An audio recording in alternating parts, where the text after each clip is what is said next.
नमस्कार, मैं शुभम सिंह, आप देख रहे हैं न्यूज़ 18 लोकल और मैं हाल के शनिवार को जैसा कि एमपीपीएससी द्वारा रिज़ल्ट की घोषणा की गई है, इसमें प्रदेश के तमाम जो भी प्रतियोगी थे उनने एक अच्छी रैंक हासिल की है। हमारे साथ हमारे बीच राजधानी भोपाल की एक ऐसी प्रतियोगी बैठी हुई हैं जिनने डीएसपी रैंक पे एक आज जाके वो रैंक हासिल की है। हम उन्हीं से पूरी इस जर्नी के बारे में बातचीत करेंगे। जी, पहले आप अपना नाम बता दीजिए। मेरा नाम रमशान अंसारी है। अच्छा, ये जर्नी कैसी रही? इसकी शुरुआत कहाँ से हुई? इसके बारे में आप पहले बता दें। ओके, मैंने अपनी जो प्रिपरेशन है वो ग्रेजुएशन के बाद ही स्टार्ट की थी। जी, तो मैंने 2018 से आप बोल सकते हैं मैंने प्रिपरेशन स्टार्ट की और 2018 से लेके अब मेरा सिलेक्शन 2025 में हुआ है। तो करीबन आप देख सकते हैं कि 5 6 7 साल की पूरी मेरी जी, जर्नी जी। जर्नी रही है और टोटली अप्स एंड डाउन्स की जर्नी है, जी, जी। क्योंकि मेरा थर्ड इंटरव्यू और हुँ, फोर्थ अटेम्प्ट था ये। अच्छा। तो उसके बाद मेरा सिलेक्शन हुआ।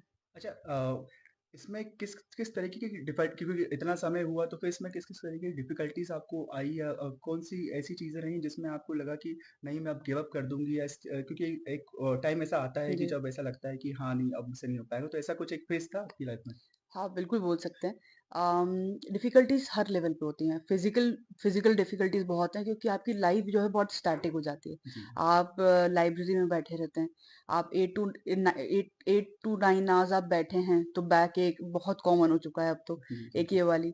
मेंटल फटीग बहुत होता है, जी, क्योंकि हम बोलते हैं कि प्रिपरेशन जो है 1 डेढ़ साल की, लेकिन होती नहीं है। जी। क्योंकि 1% सिलेक्शन रेशियो है। हाँ, तो अगर हम उसके बाद भी देखेंगे तो करीबन हम लोग को जैसे 6 साल लग गए, ऑन एन एवरेज इसमें 3 से 4 साल तो लग रहे हैं। हाँ, हाँ। और जिस तरीके से रिजल्ट्स भी डिले हुए, वो पॉलिटिकल इश्यूज रहे, बट उसके वजह से भी कहीं ना कहीं वो मेंटली हमें प्रॉब्लम तो रहती थी। गिव अप करने का मैं ये नहीं बोलूंगी कि मुझे कभी एक आया गिव अप करने का। उसका मेन रीजन ये था कि मैं हमेशा इंटरव्यू के बाद बाहर हूँ।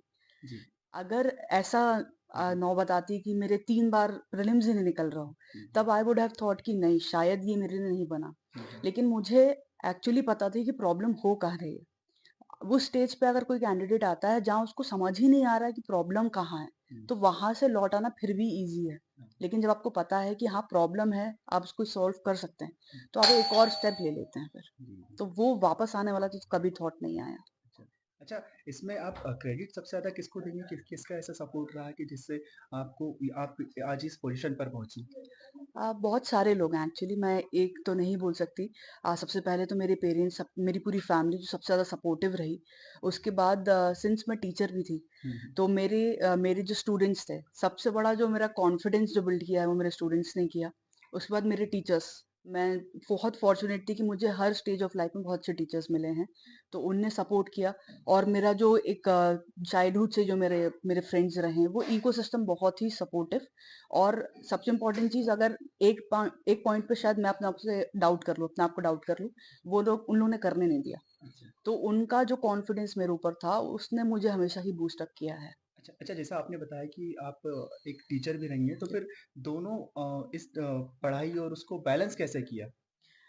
थोड़ा-सा डिफ़िकल्ट होता था, क्योंकि टीचिंग में अगर आप 3 घंटे की क्लास ले रहे हैं, तो आप 6 घंटा पढ़ के जाते हैं। अच्छा, किसी पर्टिकुलर सब्जेक्ट में आप टीचर थीं, क्या था वो? मैं यूजुअली हिस्ट्री, इकोनॉमिक्स, एथिक्स जी, और जी, पॉलिटी, जी। मैं ये सब्जेक्ट्स पढ़ाती थी और मेंस ओरिएंटेड ज़्यादा पढ़ाती थी, इंग्लिश मीडियम को। अच्छा। इसके साथ-साथ मैं इकोनॉमिक्स ऑफ यूपीएससी उसकी टीचर थी। तो पढ़ाने से मेरा फ़ायदा ये हुआ कि टीचर जो है वो बहुत डेप्थ में पढ़ाता है। तो वो पढ़ाने में मुझे डेप्थनेस ऑफ द सब्जेक्ट मिल गई। दूसरा, आप जब टीचर होते हो, आप पेपर्स भी बनाते हो, तो आपको एक आइडिया, एक जो होता है टीचर की मेंटालिटी समझ में आती है कि जी। भाई एक एग्ज़ामिनर एक पूछना क्या चाह रहा है आपसे। हुँ, हुँ। तो उससे आप ना कहीं न कहीं समझ लेते हो कि एग्ज़ाम की नीड क्या है। तो वो एक इनसाइट मिल जाती है आपको। अच्छा। अच्छा, आज के टाइम पे क्योंकि कुछ ऐसे भी अ, एक जैसे कहा जाए कि कुछ ऐसे स्टूडेंट्स भी हैं जो ये सोच के बैठ जाते हैं कि नहीं ठीक है या तो फिर मेरा अब हो नहीं पाएगा या मैं इस चीज़ के लिए बना ही नहीं हूँ। उन लोग को आप क्या मैसेज देना चाहती हैं?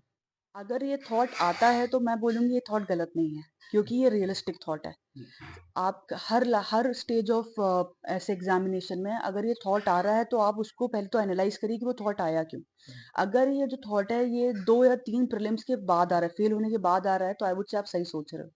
लेकिन अगर ये थॉट जो है, आपने मेंस क्लियर करा है, आपने इंटरव्यू दिया है, तो आप जो है बोल सकते हैं कि आप प्रेशर में सकम कर रहे हैं, आप प्रेशर से ना थोड़ा-सा नीचे जा रहे हैं। वहाँ पर you have to get back yourself, आपको रेज़िलिएंट होना पड़ेगा, कॉन्फिडेंस बिल्ड अप करना पड़ेगा और आपकी जो गलतियाँ हो रही हैं हमारे साथ रमशा के पिता भी यहाँ पे मौजूद हैं। हम उनसे पूरी इस जर्नी के बारे में जानेंगे कि उनने इस पूरे उनका क्या रोल रहा। जी, पहले आप अपना नाम बता दीजिए सर। मेरा नाम मोहम्मद अशरफ अंसारी है।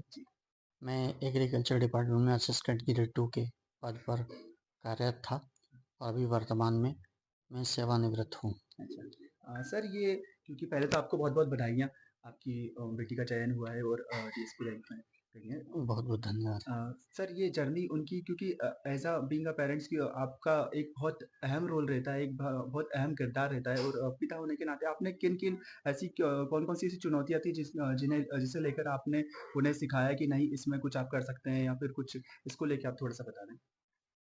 बचपन से ही वो सेंट मैरी स्कूल में पढ़ी। जी। फिर उसके बाद वो कॉलेज में आई और कॉलेज में आने के बाद कॉलेज में या सेंट मैरी स्कूल में जो पढ़ाई होती थी, जी, उसके अलावा भी हमको ये लगा कि इसको और कोचिंग की ज़रूरत है। जी, जी। तो फिर हम लोगों ने इसको जो है एमपी नगर में इसको कोचिंग दिलवाई और उसके कॉलेज के बाद फिर वो स्वयं अपने स्तर पर हुँ, हुँ। उन्होंने तैयारी करी और तैयारी करके उसने उस फाइट करी। जो सपोर्ट हम दे सकते थे जी, जी। वो हमने फाइनेंशियल या मानसिक रूप से जो हो सकता था वो हमने अपना सपोर्ट उसको पूरा पूरा दिया। अच्छा। Okay, thank you sir.